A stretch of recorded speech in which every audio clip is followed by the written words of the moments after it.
Texas A&M coach Jimbo Fisher taking a shot at Alabama coach Nick Saban earlier this week when asked what it would take to beat Alabama other than Saban retiring. Fisher replied, "We're going to beat his bleep when he's there. Don't worry." Here's Saban responding to Fisher's comments. In golf? I think he meant on the football field. Well, I'm sure there'll come a day, but is that what he was talking about? Yeah, football? He was talking about football. Oh, he was? Well, he used to be on my noontime basketball league, I guess. We're no longer partners. In golf. Stephen A., what's your reaction to Nick Saban's response? Oh, first of all, I loved it. So good. It was definitely apropos, and it's an indication that, you know what, I'm not taking you seriously. This is laughable. Last time I stood across the field from you, I beat you down 52-24, and when I see you October 9th in College Station, Texas, on your home turf, beautiful facilities and campus at Texas A&M, by the way. Beautiful facility. I love it. They gonna get beat down. A massacre is coming. Last time An that I annihilation.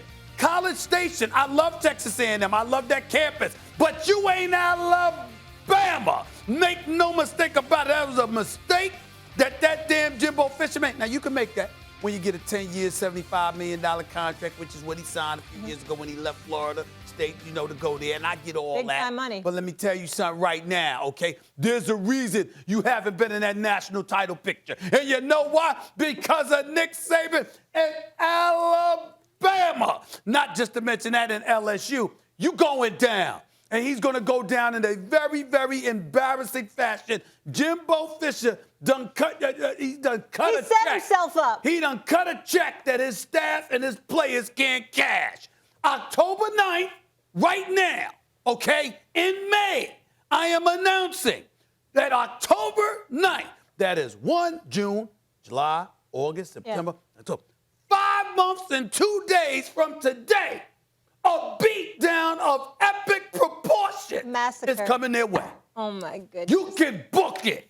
How dare him be so disrespectful? And he's lucky Nick Saban just laughed at him, but he won't be laughing October 9th. Absolutely. Oh, he's going to be all focused, all business. That beat down coming. Max? Beat down coming.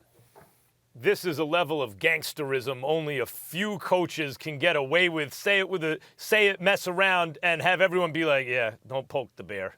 I mean, it's not even poking the bear. It's like he's not afraid to poke anyone. Belichick, Popovich could do something like that, although maybe not recently.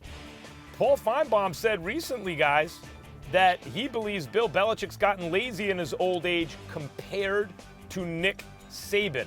It wasn't long ago where I was saying, are we sure Nick Saban is still by himself? Dabo Swinney's coming, right? Look at Clemson.